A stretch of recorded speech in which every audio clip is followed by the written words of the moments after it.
오늘의 주요 뉴스입니다. 라임 사태 핵심 인물인 김봉현 전 회장의 폭로 문건을 놓고 추미애 법무부 장관과 윤석열 검찰총장이 정면 충돌했습니다. 추 장관이 야권 정치인과 검사 비위를 제대로 수사하지 않는다고 지적하자 윤 총장은 중상모략이라고 받아쳤습니다. 국민의힘은 김봉현 전 회장 문건의 신빙성에 의문이 제기된다며 특검을 도입해 진실을 밝히자고 주장했습니다. 더불어민주당은 그러나 검찰의 공적 수사 의혹을 거론하면서 공수처 수사 대상 1호라고 맞받았습니다. 전 세계 코로나19 확진자가 4천만 명에 육박했습니다. 미국과 유럽을 중심으로 겨울철 3차 대유행이 시작됐다는 우려가 나옵니다. 북한이 새벽 열병식에 막대한 돈을 쏟아부으며 군사력을 자랑했지만 정작 주민들 역량 상태는 세계에서 두 번째로 나빴습니다. 보여주기식 무기쇼의 이면 세계일보다에서 짚어봅니다. 3살 때 실종돼 미국으로 입양된 여성이 44년 만에 가족을 찾아 화상으로 상봉했습니다. 가족들은 여성이 실종된 장소인 서울 남대문 시장에서 장사를 하며 평생을 기다렸습니다. 네, 뉴스의 조수빈입니다. 야당 쪽도 로비했고 검사도 접대했다. 그런데도 검찰은 여당만 수사하더라.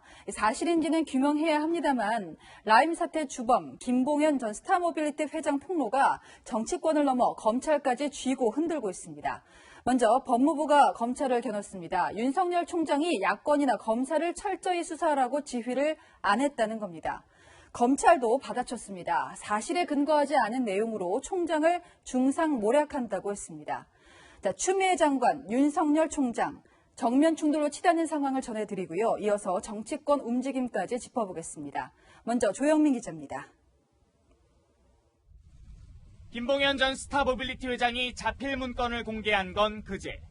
야당 정치인에게 금융권 로비를 부탁하고 현직 검사들에게 술 접대를 했다고 주장하는 내용이 담겨 있습니다.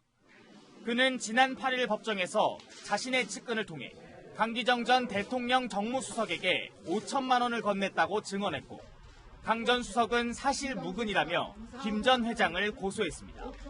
저는 명예에 심대한 훼손을 당했고 국민들은 혼란스러워하고 있고 야당은 이걸 정치 공세로 몰아붙이고 있습니다. 김 전 회장이 여당 유력 정치인만 수사했다고 주장하자 추미애 장관은 법무부에 즉각 감찰을 지시했습니다. 법무부는 야권 정치인과 검사 비위를 보고받고도 철저한 수사를 지휘하지 않았을 가능성이 있다며 윤석열 검찰총장을 겨냥했습니다. 검찰총장이 라임 수사검사 선정에 직접 관여했다며 관련성을 배제할 수 없다는 게 법무부의 주장입니다. 법무부는 수사팀 교체 가능성까지 내비쳤습니다. 검찰은 즉각 반발했습니다. 대검찰청은 법무부 발표는 사실에 근거하지 않은 내용이라며 검찰총장에 대한 중상모략이라고 반박했습니다. 검사 비위 의혹은 언론 보도를 보고 알았고 라임 수사팀 파견 검사도 법무부와 대검, 서울 남부지검이 협의해 정했다고도 주장했습니다. 라임 사태 수사 주도권을 두고 추 장관과 윤 총장이 정면으로 충돌하는 모양새입니다. 채널A 뉴스 조영민입니다. 허점 투성이 일방적인 주장이라며 특검하자고 거듭 주장하는 국민의힘, 또 조작 수사했다는 검찰이 공수처 수사 1호감이라면서 역공격하는 더불어민주당. 정치권 표정은 확연히 갈리고 있습니다. 이번엔 강병규 기자입니다.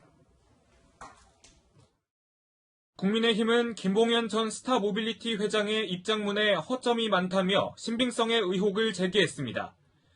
입장문에 나온 전관 변호사가 문무일 전 검찰총장의 인사청문회 당시 신상팀장이라고 기재되어 있는데 당시 신상팀장은 현재 수원지검 관내지청장으로 재직 중이라는 겁니다. 그러면서 특검을 통해 사실관계를 밝히자고 제안했습니다. 범죄자가 작성한 엉성한 입장문 내용을 가지고 국회에서 더 이상 볼상스럽게 의혹 제기하면서 정쟁할 건 없는 것 같습니다. 특검으로 진실을 가려야 합니다. 주호영 국민의힘 원내대표는 민주당이 특검을 깔아뭉개면 장외투쟁도 고려하겠다며 민주당을 압박했습니다. 더불어민주당은 검찰의 공작수사, 정치개입 의혹이 제기된다며 역공을 펼쳤습니다. 고위공직자 범죄수사처를 설치해 수사대상 1호로 삼자며 야당과 검찰을 동시에 겨냥했습니다. 검찰총장과 전현직 검사들, 사건 수사검사, 국회의원과 유력 정치인 등 공수처 수사 대상이 되는 고위공직자 대부분이 언급된 공작 수사 의혹입니다. 송영길 민주당 의원 역시 SNS에 검찰이 검찰, 야당 정치인들에 대한 로비 진술을 묵살했다면 심각한 범죄라고 주장했습니다. 여야는 내일 열릴 국회 법사위 국정감사에서 라인과 옵티머스의 정관계 로비 의혹을 놓고 공방을 이어갈 전망입니다. 채널A 뉴스 강병규입니다. 네, 전국을 강타하는 라임 사태 취재 기자와 함께 좀 더 짚어보겠습니다. 사회부 정현우 기자 나왔습니다. 정 기자, 법무부가 이 별개의 사건에 대해서 직접 감찰에 나서는 경우는 굉장히 이례적이지 않습니까? 네, 보통 검찰 내부 사안은 대검찰청이 감찰해왔는데요. 이번 사건은 이례적으로 법무부가 직접 나섰습니다. 그제와 어제 이틀 연속으로 법무부 관계자가 김 전 회장이 있는 서울 남부구치소로 찾아가서 검사 접대와 비위 의혹 등 입장문의 진위를 확인하는 조사를 벌인 건데요. 법무부 감찰 규정에선 직접 감찰하는 경우를 크게 4가지로 정해놨는데 네. 이번 사건은 이 중 사회적 이목이 집중되어 있는 경우라는 게 법무부의 설명입니다. 그런데 이 조항은 검찰의 자체 감찰로는 공정성을 인정받기 어렵다고 보일 때 네. 이런 전제를 달고 있습니다. 검찰에게 이 사건을 맡길 수 없다는 법무부의 인식을 엿볼 수 있는 거죠. 네.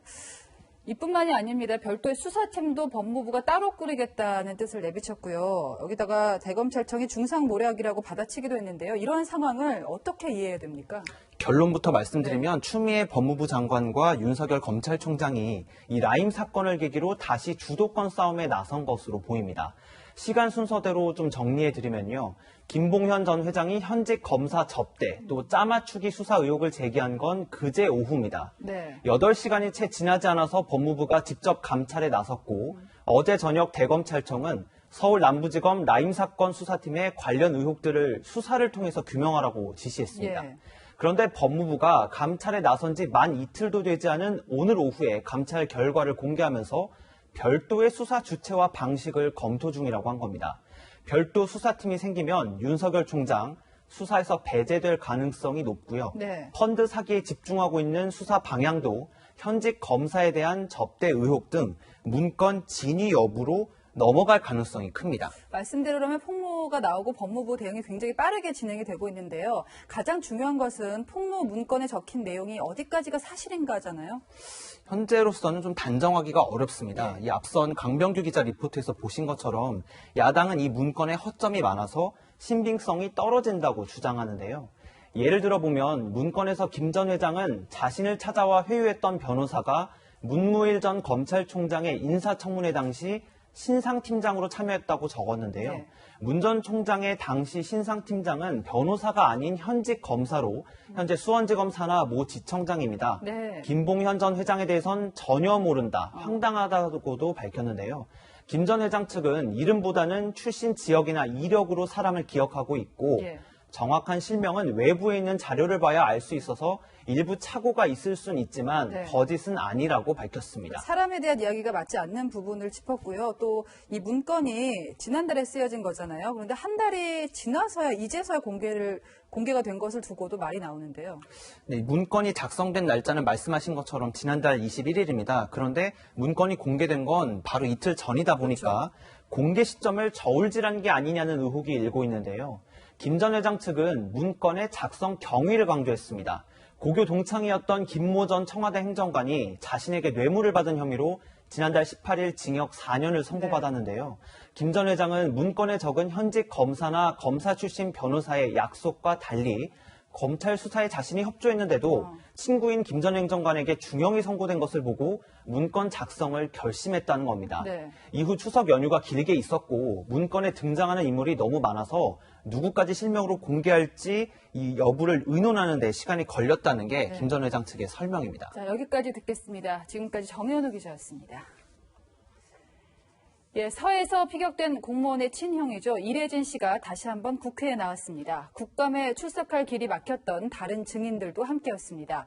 동생은 월북하지 않았다는 건데 정식 국감은 아니고요. 국민의힘이 단독으로 연 간담회 자리였습니다. 김윤수 기자입니다. 국민의힘은 오늘 오후 국민국감이란 이름의 간담회를 열어 서해 공무원 피격 사건에 대한 자체 진상규명에 나섰습니다.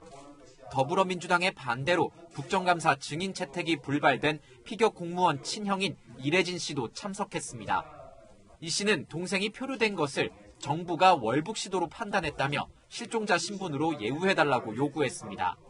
동생의 희생을 명예살인하지 말아주십시오.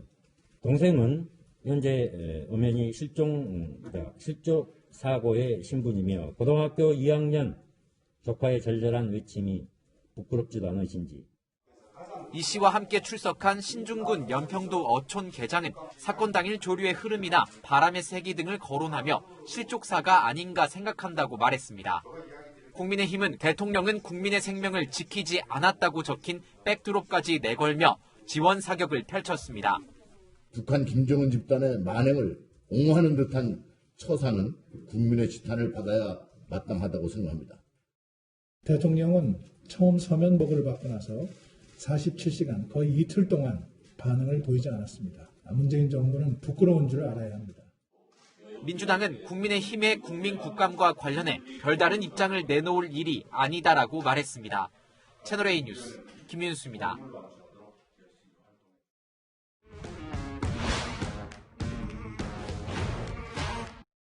네, 열왕연화 시작하겠습니다. 정치부 이민찬 기자 나왔습니다. 첫 번째 주제는요. 네, 벤치마킹이라고 달아봤는데 국민의힘 로고가 보이고 있잖아요. 국민의힘이 누군가를 벤치마킹하고 있다고요? 바로 조국 전 장관입니다. 지난해 법무부 장관에 지명됐지만 의혹이 많다면서 야당이 청문회를 거부했었죠. 그러자 국민을 상대로 청문회를 하겠다며 국민청문회를 열었습니다. 앞서 리포트에서 본 것처럼 오늘은 국민의힘이 민주당이 거부한 국정감사 증인들을 국회로 불러서 국민국감을 열었는데요.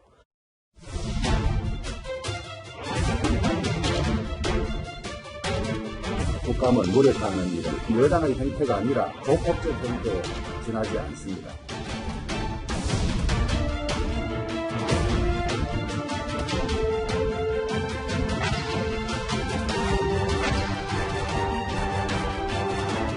사모펀드라는 것을 뭔지도 알 수도 없었습니다. 관여도 하지 않았습니다.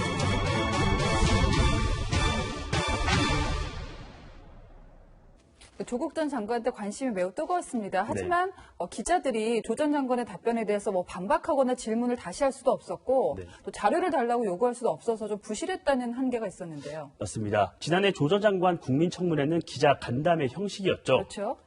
코로나19도 없어서 국회 대회의실에서 열렸고 사모펀드, 자녀 입시 특혜 등 의혹이 많았던 만큼 8시간 20분 동안 진행됐습니다. 하지만 말씀하신 것처럼 기자들은 국회의원과 달리 자료 요구권이 없다 보니 송곳질이가 어려웠는데요. 야당에선 민주당이 조 전 장관에게 해명 기회만 제공했다, 정치쇼다 이런 비판이 나왔었죠. 자, 피격 사건의 실체적 진실에 접근하는 계기가 될까 좀 의문도 들었는데요. 아무래도 관련 자료를 갖고 있는 정부가 빠지다 보니 한계가 있었다는 평가가 나오는데요. 국정감사가 아직 8일 정도 남았죠. 증인 출석이나 자료 요구에 충분한 시간인 만큼 여야의 합의가 필요해 보입니다. 네, 합의가 필요하긴 한데 할 수 있을지 모르겠습니다. 다음 주제 보겠습니다.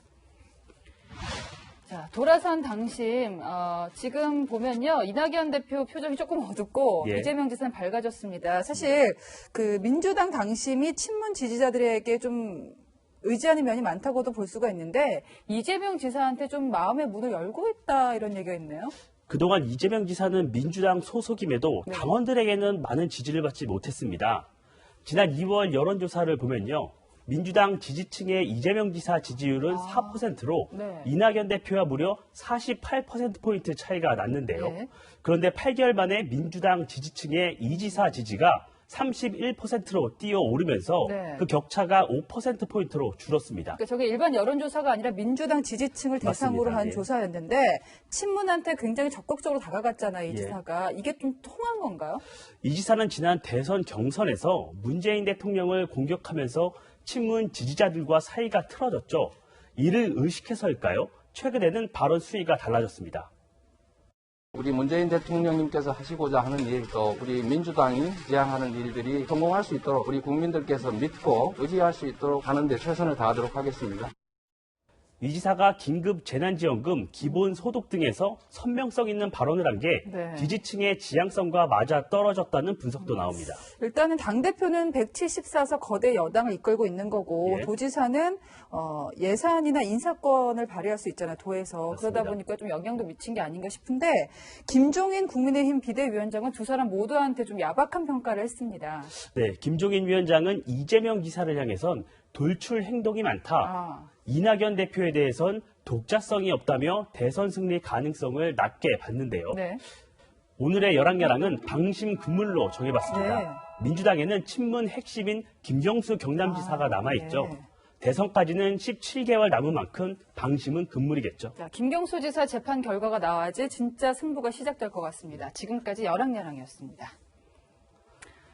예, 추석 지나고 우리는 사회적 거리두기가 완화됐습니다만 전 세계 분위기는 암울합니다. 코로나19 누적 확진자가 4천만 명에 육박합니다. 미국은 검사받는 게 5명이면요. 1명꼴로 확진이 나옵니다. 이미 미국과 유럽을 중심으로 3차 대유행이 시작됐다고 하니까요. 우리 역시 방심하다가는 언제든 이 거리두기가 강화될 수 있을 겁니다. 정한희 기자입니다. 파리 도심이 텅 비었습니다. 밤 9시지만 식당 직원이 의자를 들여놓습니다. 경찰도 야간 통행 금지를 어긴 시민들이 있는지 거리를 순찰합니다. 위반 시 벌금 18만 원을 부과하는 강력한 제한 조치에도 프랑스의 코로나19 신규 확진자 수는 하루 3만 명 안팎에 이릅니다.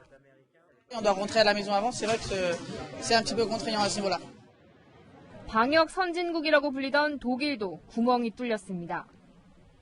하루 확진자 수가 최고치를 경신한 독일에서는 경호원 확진에 대통령까지 격리에 들어갔습니다.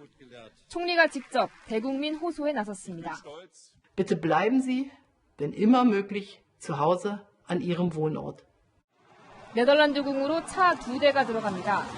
그리스로 휴가를 떠났던 국왕 부부가 들끓는 여론에 하루 만에 돌아온 겁니다. 교황청에 있는 바티칸도 비상이 걸렸습니다. 교황청의 경비를 담당하는 스위스 근위병 확진자가 2자릿수로 늘었기 때문입니다. 8월에서 9월 잠시 주춤했던 미국은 다시 하루 7만 명 가까운 확진자가 나오고 있습니다. 이번엔 중서부 지역이 심상찮습니다. 코로나19 검사를 받은 5명 중 1명이 확진 판정을 받은 겁니다. 춥고 건조해지는 앞으로가 더 큰 문제입니다.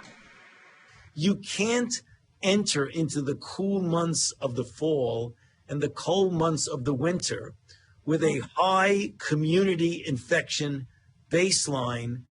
미국과 유럽을 중심으로 3차 대유행이 시작됐다는 진단이 나오는 가운데 전 세계 누적 확진자 수는 4천만 명에 육박하고 있습니다. 채널A 뉴스 정한입니다. 일단 국내는 신규 확진자가 91명, 2자릿수지만 아슬아슬합니다. 가을 나들이가 사람들 마음을 더 느슨하게 만들고 있는데요. 김태영 기자가 취재했습니다. 호수공원 한켠에 빽빽히 텐트가 들어서 있습니다. 나무 그늘은 시민들이 깐 돗자리가 차지했습니다. 거리 두기를 하려고 텐트와 돗자리 간격을 띄웠다곤 하지만 사방이 뚫린 텐트 안에는 마스크를 안 쓴 사람이 적지 않습니다. 먹고 하면은 마스크를 벗어야 되니까 그런 게 좀 불안하고요. 처음 왔는데 사람도 생각보다 많아가지고 조금 걱정되네요. 호수공원 옆 수목원 입구에 긴 줄이 보입니다. 어제 개장한 수목원 구경을 온 사람들이 입장에 앞서 체온을 재는 겁니다. 머리카락 뒤로 좀 젖혀주세요. 수목원 전체 면적은 축구장 90개를 합친 정도로 넓지만 한 번에 모두 들어가는 건 아닙니다. 수목원 측은 코로나19 감염을 막으려고 동시 입장 관람객 수를 5,000명으로 제한했습니다. 실내 온실은 더 엄격하게 사전 예약을 한 사람만 1시간에 300명씩만 입장을 시켰습니다. 관람객 밀도가 그리 높지 않다 보니 입장 뒤엔 마스크를 턱 밑으로 내린 사람들도 종종 눈에 띕니다. 1단계로 낮춰지긴 했는데 안 쓰신 분들도 몇 분 계시고 하는 게 근데 저도 보면 좀 피해 다니고 하고 그러고 있습니다. 코스모스가 활짝 핀 강변에서 시민들이 사진을 찍습니다. 시민들 사이로 마스크는 주머니에 넣고 걸어가며 전화 통화를 하는 모습이 보입니다. 좀 불안하죠. 될 수 있으면 많이 접촉 안 하고 그렇게 하려고 노력합니다. 사회적 거리두기가 1단계로 완화됐지만 집단 감염이 산발적으로 계속되고 있어 안심하기엔 이르다는 지적이 나옵니다. 채널A 뉴스 김태형입니다. 아파트 계단에서 사제 폭발물이 터졌습니다. 수년 전에 시작된 스토킹 범죄였습니다. 다행히 피해 여성은 다치지 않았지만 가해 남성이 여기서 집착을 끊을지는 불안합니다. 사건 사고 공국진 기자입니다. 아파트 계단으로 통하는 입구에 출입 통제선이 쳐져 있습니다. 이 아파트 3층 계단에서 27살 정모 씨가 들고 있던 사제 폭발물이 터진 건 어제 오후 8시 5분쯤. 아파트 계단에서 터진 사제 폭발물의 위력은 유리창을 여러 장 깨트릴 만큼 강했습니다. 당시 충격으로 정 씨는 왼쪽 손목을 크게 다쳐 수술을 받았지만 생명에는 지장이 없었습니다. 3층 난간에 남자가 이렇게 팔뚝을 잡고 누워있더라고요. 그 주변에 쇠구슬이 한 4-50개가 있더라고요. 정 씨는 좋아하는 여성이 만나주지 않는다는 이유로 폭발물을 가지고 여성의 집 앞에서 2시간을 기다렸습니다. 앞에 가서 이제 기다리고 있다가 마침 이제 그 당사자는 거기 없었고 다른 사람들은 없고 본인만 손가락 부분이 좀 많이 다친 것 같아요. 폭발물은 인터넷을 보고 직접 만든 걸로 조사됐습니다. 여성은 수년 전에도 정 씨 때문에 경찰에 한 차례 스토킹 피해 상담을 받은 걸로 전해졌습니다. 경찰은 정 씨 집에서 폭발물 재료 등을 압수해 감정을 의뢰하고 정 씨가 회복되는 대로 추가 조사를 할 계획입니다. 파도가 부딪히는 갯바위에 남성 한 명이 위태롭게 서 있습니다. 해경 구조정이 조심조심 남성 쪽으로 다가갑니다. 우리 짜장면 이미 터져! 오케이, 정지! 낚싯배를 타고 갯바위에 올라갔던 50대 낚시꾼이 고립됐다고 구조를 요청하자 해경이 출동한 겁니다. 남성은 빠르게 물이 올라오자 선장에게 전화했지만 연락이 닿질 않자 해경에 연락한 걸로 전해졌습니다. 채널A 뉴스 공진입니다. 3살 배기 아이가 남대문 시장에서 실종됐습니다. 그리고 44년 극적으로 가족을 찾았습니다. 혹시 딸을 찾을까 부모는 딸을 잃어버린 시장에서 장사를 해왔습니다. 코로나19 때문에 만져보지도 못했지만 그래서 더 애틋했던 상봉. 박건영 기자가 취재했습니다. 44년 만에 모니터로 만난 딸은 어느새 성인이 됐습니다. 상혜야.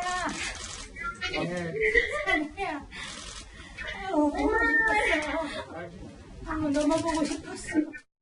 지난 1976년 할머니와 함께 시장에 갔다가 실종됐던 윤상혜 씨. 그간 부모에게 버려진 줄 알았다고 고백합니다.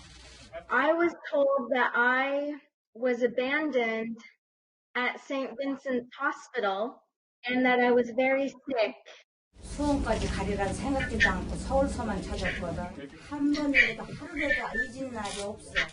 미국에 입양돼 데니스 메카티라는 이름으로 살아왔지만 쌍둥이 언니와 여전히 똑 닮은 모습입니다. I can't believe this is happening. 나도 너무 놀라워. Me too. 머리만 틀리고 얼굴이 다 똑같잖아. 신문 광고를 내고 전단지를 돌리며 상혜 씨를 찾아다닌 지 수십 년. TV까지 출연했지만 번번이 실패였습니다. 잃어버린 딸을 찾을 수 있을지 모른다는 생각에 가족들은 실종 장소인 이곳 서울 남대문 시장에서 수십 년간 장사를 해왔습니다. 그러다 올해부터 해외 공관에서도 유전자 채취를 통한 DNA 검사가 가능해지면서 지구 반대편에 있던 가족을 찾은 겁니다. I just had lots of emotions, feel so much love, and I am overjoyed. 모든 게 다 이제 희망 없는 그런 마음으로 이제 있는 판에 경찰관님들이 도와주셔서 이렇게 만나게 되니까 행복하고 너무 좋고 너무 즐거워요. 빨리 보고 싶어요. 상혜 씨 가족은 코로나19가 진정돼 직접 상봉할 수 있는 날만 손꼽아 기다리고 있습니다. 채널A 뉴스 박건영입니다. 네, 이렇게 수십 년 자식을 못 잊는 모성이 있는가 하면 사람이 이럴 수 있을까 고민하게 하는 모성도 있었습니다. 중고품 파는 온라인 장터에 올라온 글입니다. 엄마가 갓난아기를 내놨습니다. 가격은 20만 원. 엄마 뱃속에서 36주에 태어나 이제 사흘 된 아기는 제주시 공공산후조리원에 입소 중이었습니다. 깜짝 놀란 네티즌들이 신고를 했고요. 다행히 아기는 별탈 없이 보호를 받고 있습니다. 왜 이런 일이 벌어졌을까? 입양을 상담하다가 홧김에 올렸고 바로 삭제했다. 27살, 어리다 하기에도 못한 엄마는 임신한 것도 모른다는 남자친구와 헤어졌고요. 혼자 출산을 했다고 진술했습니다. 처벌 조항이 있긴 합니다. 하지만 글을 바로 삭제했기 때문에 미수로 처벌할 수 있을지 경찰은 고민하고 있습니다. 아기를 당장 격리해라, 엄마를 처벌해라. 두 아이 엄마인 저도 화가 났습니다. 하지만 곧 마음이 복잡해집니다. 자식을 팔겠다고 글을 올린 일은 비난받아서 마땅하지만 출산한 지 사흘, 엄마가 되기에는 미숙한 시간이 유독 마음에 걸렸습니다. 수십 년 자식을 못 잊는 게 모성이지만 동시에 태어나자마자 엄마가 되는 게 아니라요. 아이와 살을 비비는 시간이 쌓여가면서 더 엄마가 됐던 경험, 제가 개인적으로 느꼈던 모성이었습니다. 조금 전 제주도는 미혼모에 대한 보호와 지원을 약속했습니다. 아이 한 명 키우는데 온 마을이 필요하다는 말 괜히 있는 게 아니죠. 장터에 올라왔던 이 아기, 어느 엄마 품에서든 행복하게 자랄 수 있도록 우리 사회 모성도 함께 더 커졌으면 합니다. 뉴스를 보다였습니다.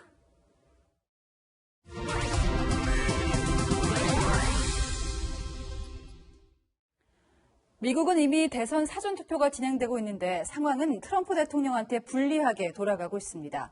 패배하면 각종 소송에 휘말릴 거라는 보도가 나오자 트럼프 대통령 낙선하면 미국을 떠나겠다 배수의 진까지 쳤습니다. 하지만 같은 당 주지사마저 등을 돌렸습니다. 황아람 기자입니다.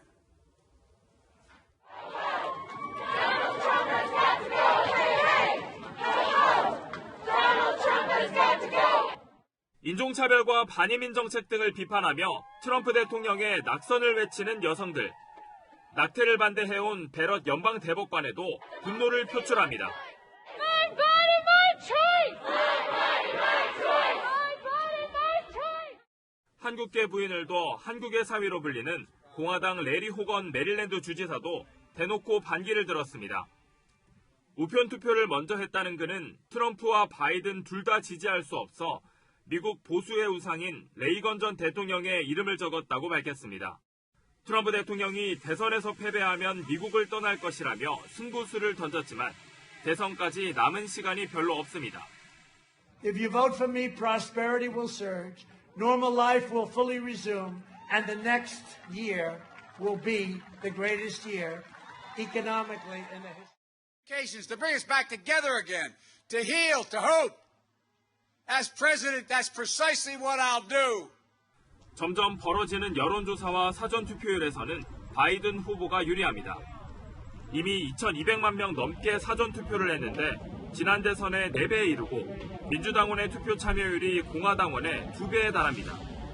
결국 11월 3일 현장 투표에서 트럼프 대통령이 압승하느냐 마느냐에 따라 승부가 결정날 걸로 보입니다. 채널A 뉴스 황아람입니다.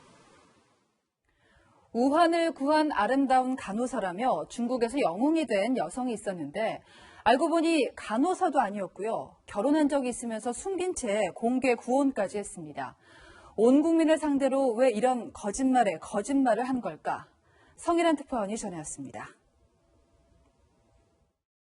지난 2월 코로나19가 발생한 우한을 돕기 위해 달려간 간호사로 이름을 알린 위신후입니다.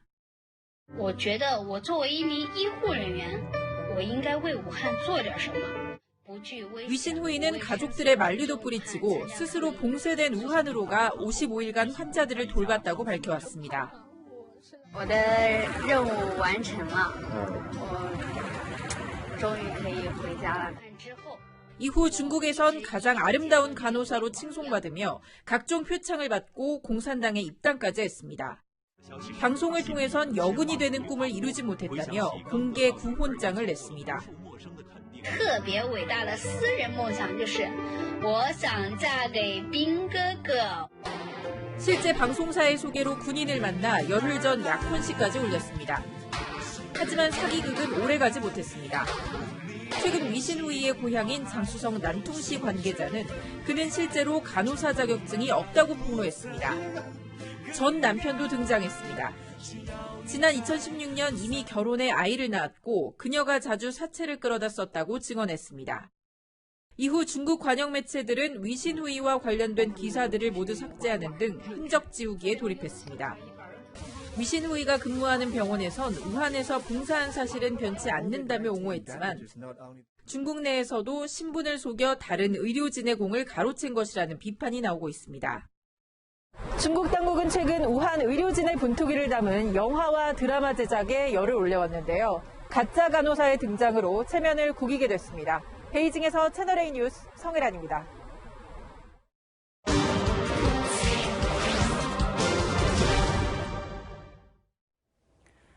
발전도상국이 빈궁한 건 외부 세력이 경제적 간섭을 하기 때문이다. 북한 외무성이 세계 빈곤 퇴치의 날 내놓은 논평입니다. 북한 주민들이 배고픈 걸 남 탓하는 거죠. 하루라도 빨리 핵을 포기하고 무기 만들고 열병식할 돈으로 주민 삶을 챙겼다면 어땠을까요? 세계를 보다 김민지 기자가 분석합니다. 지난해 베이징天安문 광장에서 열린 건국 70주년 기념 열병식입니다. 병력 15,000명, 160여 대 비행기와 미사일 등 600개 가까운 무기가 총동원됐습니다. 그야말로 돈잔치, 불량 공세입니다. 同志们辛苦了。 5년 전 열병식 때는 각국 정상들을 초청해 힘을 과시했고 파란 하늘을 보여주겠다며 공장 가동까지 중단했습니다. 비용만 4조 원이 들었습니다. 민주주의 국가 열병식은 조금 다릅니다. 인도에선 서커스 같은 오토바이 묘기와 흥겨운 춤사위 등으로 축제처럼 진행됩니다. 트럼프 미국 대통령은 프랑스 열병식을 본따 지난해 독립기념일에 워싱턴에서 군사 퍼레이드를 했습니다. 그러자 시민들은 군을 사유화한다며 아기 트럼프 풍선까지 띄워 항의했습니다. It's a national holiday and it's just celebrating like American independence, not one political party over the other. 우리나라도 예전엔 열병식을 자주 했습니다. 제가 서 있는 이곳 광화문에서도 7년 전 국군의 날 군사 퍼레이드를 했는데요. 사회주의 국가 열병식과는 달리 자유분방한 모습이었습니다. 그나마도 3년 전부턴 장병들이 행사 준비하느라 힘들다며 시가 행진을 없앴고 낮엔 덥다며 야간 콘서트로 바꿨습니다. 지난주 북한 열병식은 사상 처음으로 자정에 시작됐습니다.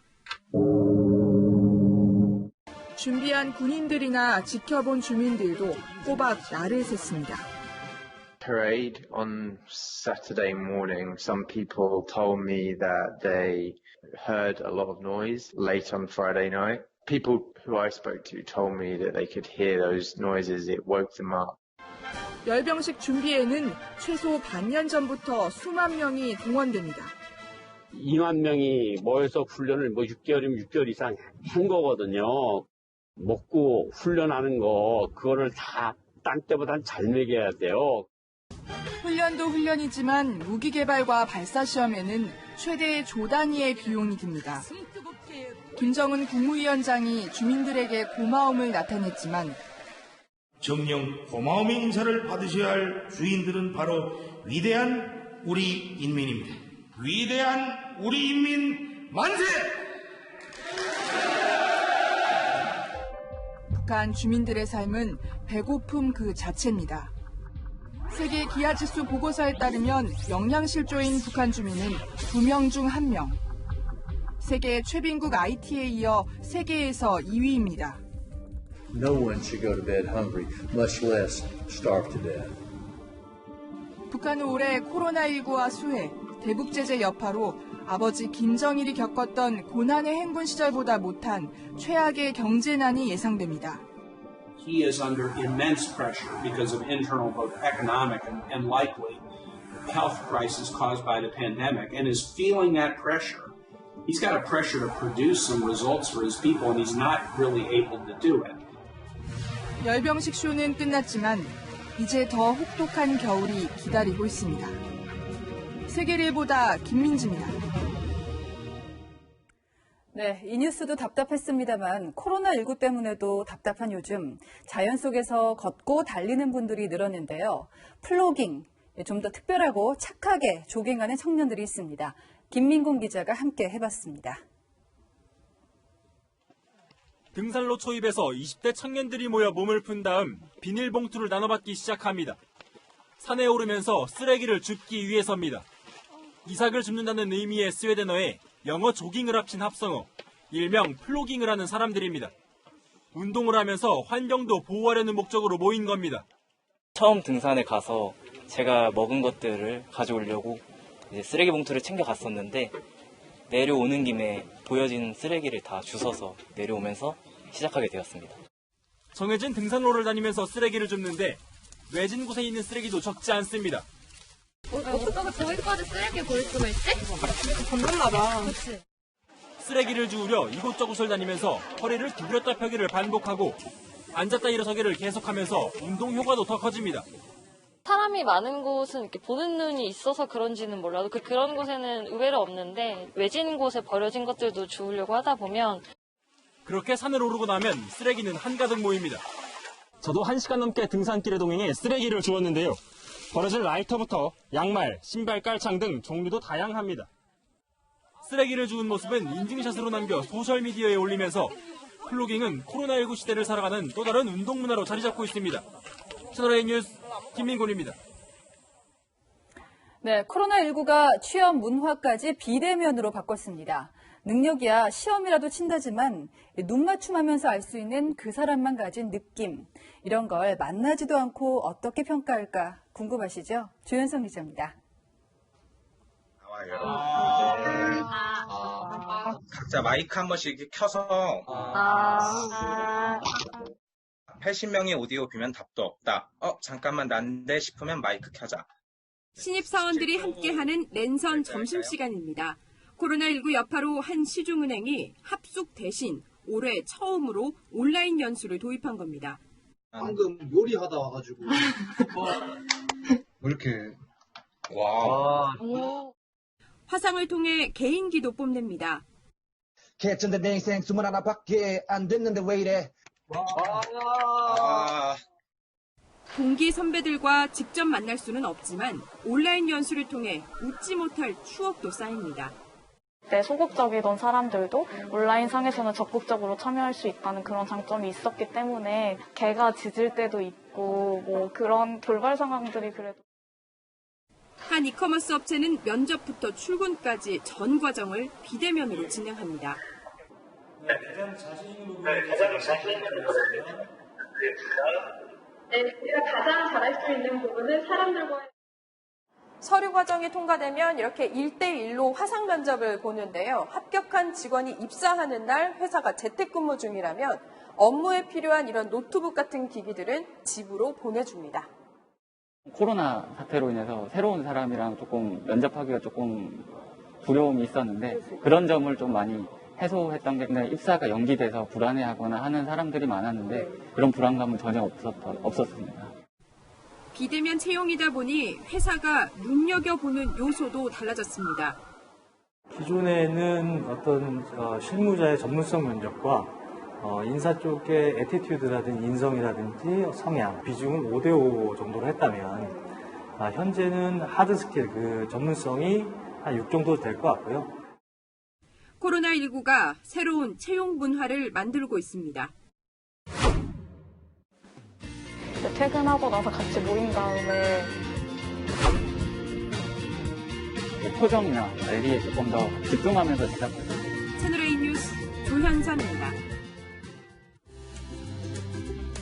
계절의 시계가 부지런히 움직이면서 단풍도 빨갛게 물들어가고 있습니다. 다만 깊어가는 가을만큼 일교차도 크게 벌어지고 있는데요. 내일 출근길 서울은 10도, 대전은 7도로 아침 공기 서늘하게 출발하지만 한낮에 서울은 21도, 대구는 22도 등 대부분 지역이 20도 안팎까지 오르면서 일교차가 10도 이상 벌어지겠습니다. 내일도 하늘빛 대체로 쾌청하겠지만 오후부터 중서부 지역에는 미세먼지 농도가 높을 것으로 예상됩니다. 또 내일 새벽부터 아침 사이 내륙에는 짙은 안개가 끼는 만큼 출근길 안전운전 하시길 바랍니다. 돌아오는 수요일에는 전국 대부분 지역에 비가 내리겠습니다. 비가 그친 뒤에는 찬 공기가 강하게 불어오면서 날은 더욱 쌀쌀해질 전망입니다. 날씨였습니다. 네, 함께해 주신 여러분 고맙습니다. 내일도 뉴스입니다.